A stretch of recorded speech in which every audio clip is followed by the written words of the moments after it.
The bioscanner's soft chime echoed through the bridge of the Caltharian slave vessel Void Harvest as Commander Vex examined the readings from the blue-green planet below.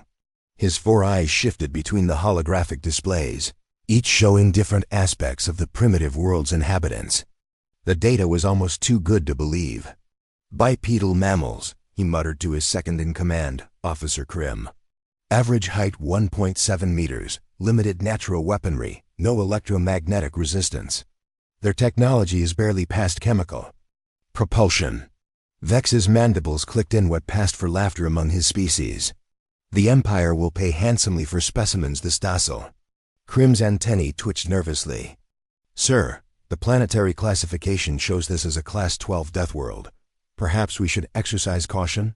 Vex waved a dismissive claw. Deathworld classifications are based on environmental factors, not the inhabitants' combat potential. Look at them.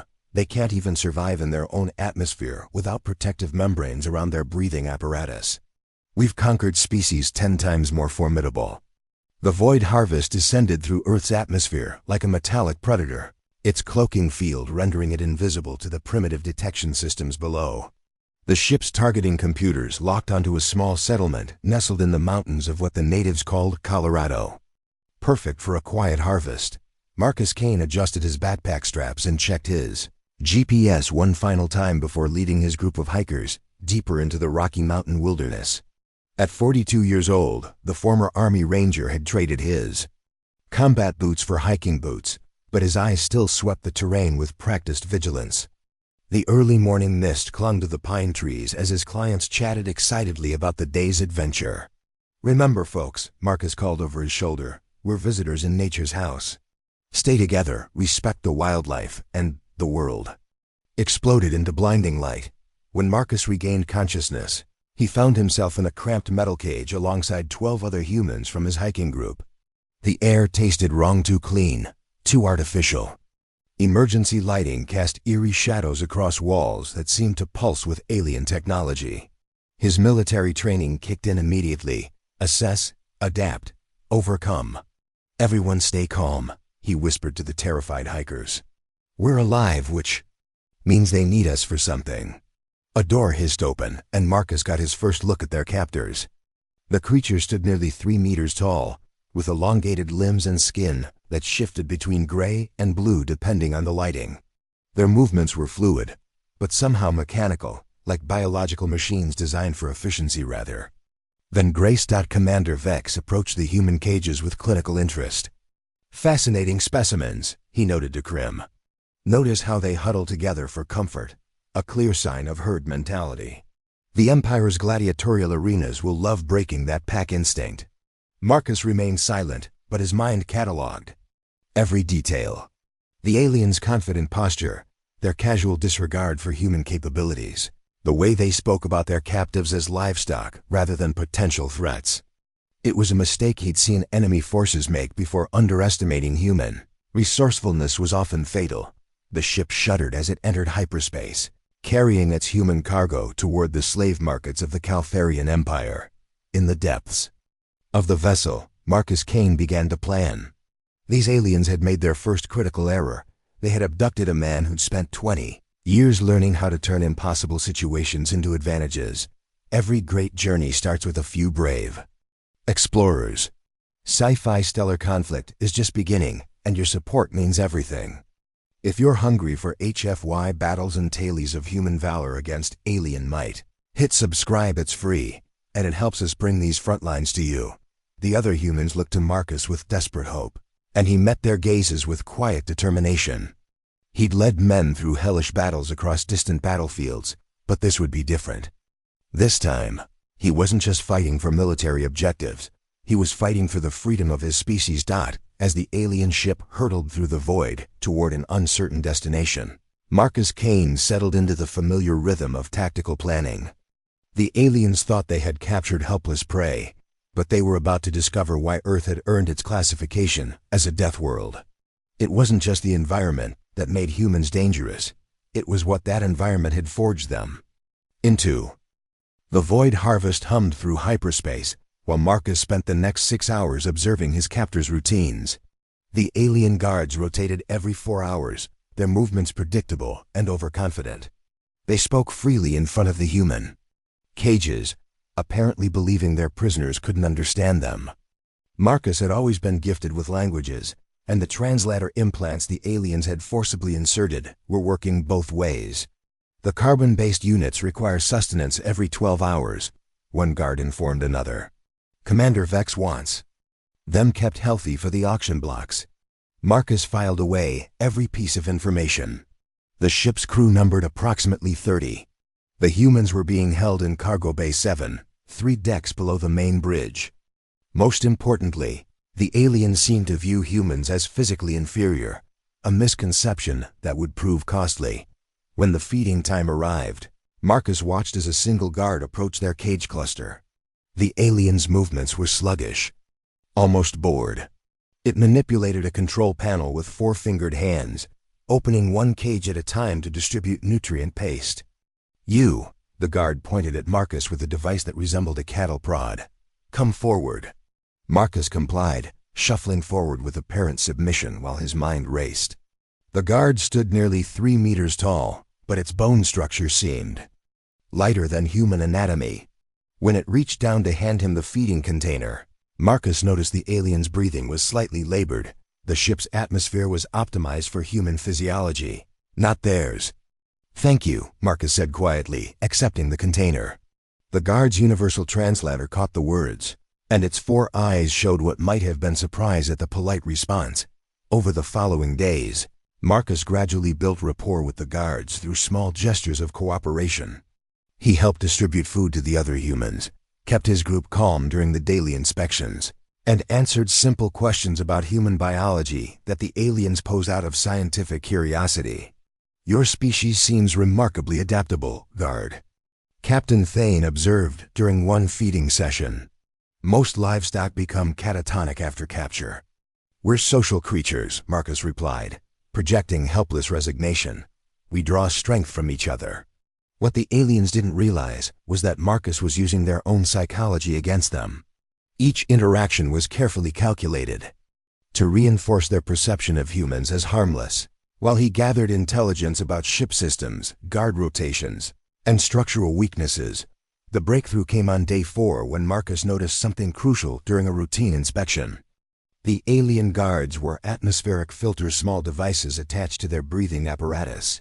The ship's air circulation system was designed for human prisoners, not the crew. This meant the aliens were operating under physiological stress. Their reaction times and decision-making compromised by atmospheric conditions that were suboptimal for their species. That night, Marcus whispered his plan to the other humans. Tom, a mechanical engineer from Denver, understood immediately how they could exploit the ship's ventilation system. Lisa, a former nurse, confirmed Marcus's observations about the aliens' apparent breathing difficulties. Even the civilian hikers began to see possibilities where they'd previously seen only despair. "We need to move fast once we start," Marcus explained in barely audible tones. "They'll adapt quickly once they realize what we're capable of." The next morning, during the routine feeding, Marcus put his plan into motion. When Guard Captain Thane approached his cage, Marcus suddenly collapsed, clutching his chest and gasping for air. The other humans immediately began shouting in apparent panic. "Help him," Lisa screamed. "He's having a heart attack." Thane's training kicked in. Damaged merchandise meant reduced profits. The guard captain quickly opened Marcus's cage and leaned down to examine the dying human. It was exactly the opening Marcus had been waiting for. In one fluid motion, Marcus grabbed the alien's atmospheric filter and yanked it free while simultaneously striking the creature's throat with his other hand. The guard captain stumbled backward, gasping in the human-optimized air while Marcus rolled out of the cage and seized the alien's shock weapon. "Now!" Marcus shouted. The cargo bay erupted into controlled chaos as the other humans executed their assigned roles. Tom used his engineering knowledge to override the cage locks while Lisa helped coordinate the group's movements. The civilian hikers, despite their terror, followed Marcus's instructions with desperate precision. Guard Captain Thane reached for his communicator, but Marcus was already moving. 20 years of military training had taught him that decisive action in the First 30 seconds of any engagement often determined the outcome. The shock weapon hummed in his hands as he advanced on the alien, who was now struggling to breathe in the ship's human-optimized atmosphere. The Caltharian Empire was about to learn their first lesson about humans. They were much more dangerous when cornered than when comfortable. And Marcus Kane was just getting started. The shock weapon felt alien in Marcus's hands, but its purpose was universal: a trigger mechanism and an energy discharge point. As Guard Captain Thane fumbled for his backup communicator, Marcus squeezed the trigger.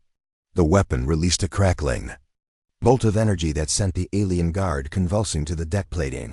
"Tom, get those cage locks open," Marcus barked, his voice carrying the authority of command that had once directed soldiers in combat zones across Earth. "Lisa, check the guard for any other weapons or communication devices." The mechanical engineer's fingers flew over the alien control panel, his years of problem-solving experience translating surprisingly well to extraterrestrial technology. "The locking mechanism is actually simpler than I expected," he called out. "These guys really didn't think we'd figure it out."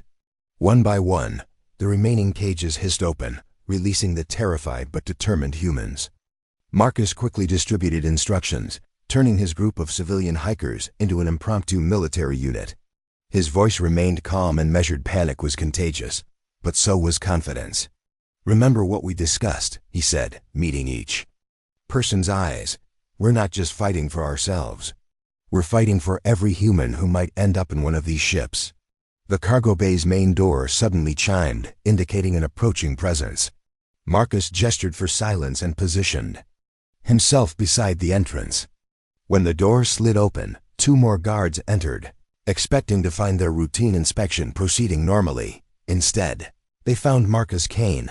The first alien barely had time to register the wrongness of the situation before Marcus's shock weapon disabled it. The second guard reached for its communicator, but Tom tackled it from behind with surprising effectiveness.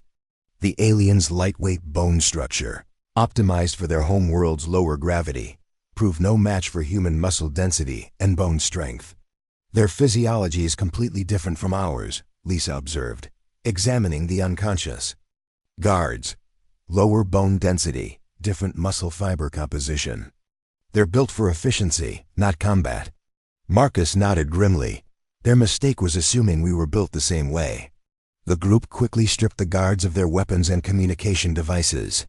Marcus found himself holding what appeared to be a plasma rifle, more advanced than anything Earth had produced, but the basic principles were familiar enough. "Point, aim, fire. We need to reach the ship's communication array," Marcus explained as they prepared to leave the cargo bay. "If we can send a message to Earth, warn them about what's coming, maybe we can prevent this from happening to others." The ship's corridors were a maze of organic-looking curves and alien architecture, but Marcus had memorized the layout during his days of careful observation. He led the group through maintenance passages and secondary corridors, avoiding the main thoroughfares where they might encounter larger concentrations of guards. Their first real test came when they reached a major intersection. 4 guards stood at a checkpoint, their weapons casually held as they monitored the ship's internal systems. These aliens had grown complacent during their years of raiding primitive worlds, never expecting their livestock to fight back. Marcus signaled for the group to halt, then whispered quick instructions. The civilian hikers would create a distraction while he and the 2 others with combat experience, Tom had served in the Navy, Lisa had been a combat medic, would flank the guards from both sides. "On my mark," Marcus whispered, feeling the familiar pre-combat calm settle over him. 3.2.1. The coordinated assault was devastating. The guards, caught completely off guard by the sudden appearance of armed humans, had no time to adapt their tactics. Their weapons were designed for subduing primitives, not engaging in actual combat with determined opponents. Marcus moved through the checkpoint like a force of nature, his shock weapon crackling as he systematically disabled each guard. The aliens' confusion was palpable. Their intelligence reports had described humans as weak, easily controlled livestock. They had no tactical doctrine for dealing with organized human resistance. "How is this possible?" one wounded guard gasped, in its native language, apparently forgetting about the translator implants. "You made a mistake," Marcus replied, his voice cold with determination. "You assumed we were prey." As they secured the checkpoint and claimed additional weapons, Marcus felt a familiar satisfaction. This was what humans did. They adapted, they overcame, they turned disadvantages into advantages. The Caltharian Empire had built their slave trade on the assumption that superior technology equaled superior capability.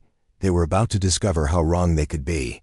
The ship's communication array was still 2 decks away, but Marcus could already hear the alarm klaxons beginning to sound throughout the vessel. The element of surprise was fading, but it had served its purpose. The humans were armed, organized, and moving with purpose through a ship designed to contain helpless prisoners. Commander Vex was about to learn why Earth was classified as a death world, and why the most dangerous predators were often the ones that looked the most harmless. The alarm klaxons wailed throughout the void harvest as Commander Vex stormed onto the bridge, his 4 eyes blazing with fury and disbelief. How many humans escaped? He demanded, his voice carrying the edge of panic that no Caltharian commander wanted to display. "All of them, sir," Officer Krim reported, his antennae twitching with nervous energy. "They've taken Cargo Bay 7, Checkpoint Alpha, and are moving toward the upper decks. Sir, they're using our own weapons against us." Vex's mandibles clicked in agitation. Impossible. The intelligence reports clearly stated these creatures were docile. Deploy security teams to recapture them immediately. "Sir, we've already lost 3 security teams. The humans they're fighting with a coordination we've never encountered before. It's like they've transformed into an entirely different species." Meanwhile, 3 decks below, Marcus Kane was proving exactly why human beings had earned their reputation as the galaxy's most adaptable predators. His makeshift squad moved through the ship's corridors with military precision, each human now armed with captured alien weapons and driven by a fury that surprised even Marcus himself. "Tom, can you access their internal communication system?" Marcus asked as they secured another checkpoint. The engineer nodded, his fingers working over an alien control panel. "I think so. Their technology is sophisticated, but not intuitive. It's like they've never had to design for creativity or improvisation." Lisa finished treating a minor burn on one of the hiker's arms. "Their weapons are designed for stunning, not killing," she observed. "They really did think of us as livestock. That's about to change," Marcus replied grimly. "Tom, once you crack their communications, I want you to access their navigational systems. We need to know where they were taking us." The answer, when it came, was worse than Marcus had feared. The ship's destination was a massive slave market in the Caltharian Empire's core system, where humans would be sold to the highest bidders for gladiatorial combat, menial labor, or exotic entertainment. The cargo manifest showed they were just one of dozens of ships conducting similar raids across the galaxy. "They're not just after us," Marcus realized. "This is systematic. They're harvesting entire species." The revelation transformed the mission from escape to something far more significant. These weren't just individuals fighting for their freedom. They were potentially the galaxy's first warning about humanity's true nature. "Marcus," Tom called from the communication console, "I've accessed their database. The species they've conquered, none of them ever fought back like this. Most surrender after the first demonstration of superior technology." "Then they've never encountered humans before," Marcus replied. "And they're about to learn why that's a mistake." The ship's internal sensors showed security teams converging on their position from multiple directions. But Marcus had spent 20 years learning how to turn numerical disadvantages into tactical advantages. He divided his group into 3 teams, each with specific objectives and fallback positions. "Remember," he told them, "we're not trying to kill them all. We're trying to reach the communication array and send a warning to Earth. Stay focused, stay together, and trust your training." "What training?" one of the civilian hikers asked nervously. "The training you've been getting for the past 4 days," Marcus replied. "You've been learning how to survive in an alien environment, how to adapt to unfamiliar technology, how to work as a team under pressure. That's what humans do. We adapt." The next hour was a masterclass in human tactical flexibility. When the aliens tried to corner them in a narrow corridor, Marcus's team used the ship's own ventilation system to outflank them. When the security forces attempted to cut off their retreat, the humans improvised new routes through maintenance shafts and emergency passages. Most importantly, Marcus had recognized something the aliens hadn't. Their own ship was designed with human prisoners in mind. The life support systems, the corridor dimensions, even the artificial gravity, all of it was optimized for human physiology. The aliens were literally fighting the humans on the humans' home field. "Sir," Officer Krim reported to Commander Vex. "They've reached Deck 5. They're heading for the communication array." Vex's confident demeanor had completely evaporated. "Deploy all remaining security forces. Use lethal weapons if necessary." "Sir, the humans seem to anticipate our tactics. It's like they're reading our minds." "They're not reading our minds," Marcus would have told them if he'd been listening. "We're just thinking 3 steps ahead of you." As the human assault team finally reached the communication array, Marcus felt a familiar sense of completion. Not victory, that would come later, but the satisfaction of a mission approaching its objective.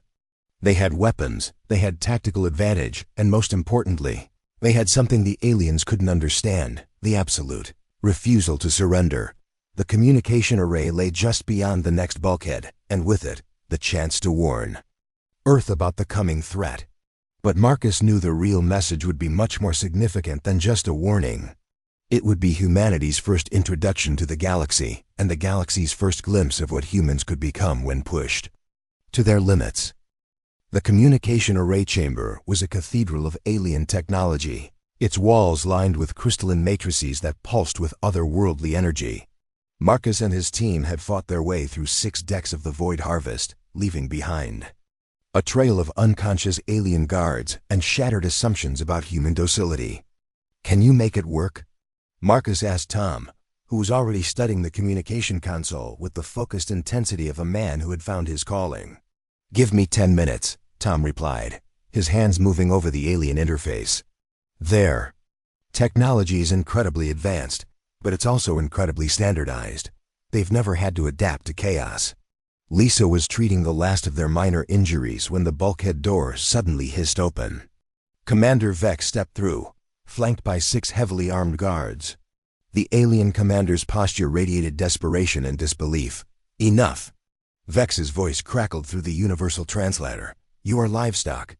You cannot possibly understand what you are attempting." Marcus stepped forward, his captured plasma rifle held steady. "That's where you're wrong, Commander. We understand exactly what we're doing. You are primitives from a backwater world. Your species has barely achieved chemical propulsion. You cannot challenge the Caltharian Empire." "We're not challenging your empire," Marcus replied calmly. "We're simply refusing to be your victims." The standoff stretched taut with tension. 6 alien guards against 13 humans, but the aliens were beginning to realize that numerical superiority meant nothing when facing opponents who refused to acknowledge their own defeat. "Your species will pay dearly for this rebellion," Vex snarled. "We will return to your world with a fleet. We will turn your entire planet into a slave farm." Marcus smiled, and it was not a pleasant expression. "No, Commander, you won't." "I've got it," Tom called from the communication console. "The array is online. I can reach Earth's communication satellites from here." "Do it," Marcus ordered, then turned back to Vex. "Your first mistake was underestimating us. Your second was telling us about your plans." The message Tom transmitted was brief but comprehensive. Coordinates of the slave markets, detailed scans of alien technology, tactical assessments of Caltharian physiology, and most importantly, a warning about the scope of the galactic slave trade. But Marcus had Tom add one more element to the transmission: the complete tactical breakdown of how 13 humans had captured an alien warship. The message would reach Earth's military leaders, scientists, and engineers. Humanity would not be caught off guard again. "This is impossible," Vex whispered, watching the transmission complete. "Your species ... the intelligence reports ... Your intelligence reports were wrong," Marcus said simply. "You based your assessment on our technology, not our adaptability. You assumed that, because we hadn't developed faster-than-light travel, we couldn't think faster than light." As if to prove his point, Lisa had quietly worked her way behind the alien guards while they focused on Marcus. Now she pressed a captured shock weapon against Guard Captain Thane's neck. "Drop your weapons," she ordered with the calm authority of someone who had spent years making life-and-death decisions under pressure. The aliens complied, their movements mechanical and defeated. They had built their entire civilization on the assumption that superior technology equaled superior capability. The humans had just demonstrated that the most dangerous weapon in the galaxy was not a plasma rifle or a starship. It was the refusal to accept defeat. "What happens now?" one of the civilian hikers asked. Marcus looked around the chamber. At the alien technology they had mastered. At the communication array that had just delivered humanity's first message to the galaxy. "Now we go home. But we're not going back empty-handed." Over the next several hours, Tom worked with the ship's navigation systems to plot a course back to Earth. The Void Harvest had become humanity's first interstellar vessel, crewed by former prisoners who had become the galaxy's most unlikely conquistadors. "The irony is perfect," Lisa observed as they prepared for the journey home. "They came to Earth looking for slaves and ended up creating the galaxy's newest spacefaring species." "More than that," Marcus replied, looking out at the stars through the alien viewport. "They've introduced us to a galaxy full of species that have never learned to fight for their freedom. That's about to change." The Void Harvest turned toward Earth, carrying its human crew and alien prisoners toward a future that no intelligence report could have predicted. Behind them, the Caltharian Empire continued its slave raids, unaware that they had just awakened the galaxy's most dangerous predators. Commander Vex sat in the ship's brig, a prisoner aboard his own vessel, contemplating the magnitude of his vase. Miscalculation. The intelligence reports had been accurate about human technology, but they had completely failed to assess human potential. The species they had dismissed as primitive livestock had just demonstrated capabilities that would reshape the galactic balance of power. As Earth grew larger on the viewscreen, Marcus Kane allowed himself a moment of satisfaction. They had escaped, they had warned humanity, and they had brought back proof that the galaxy was full of opportunities for a species that refused to accept limitations. The age of human expansion was about to begin, and it would be unlike anything the galaxy had ever seen. Because while other species had developed advanced technology, humans had developed something far more dangerous: the absolute conviction that any problem could be solved with enough determination and creativity. The aliens had come to Earth, looking for prey, but they had found humanity instead. And that would make all the difference.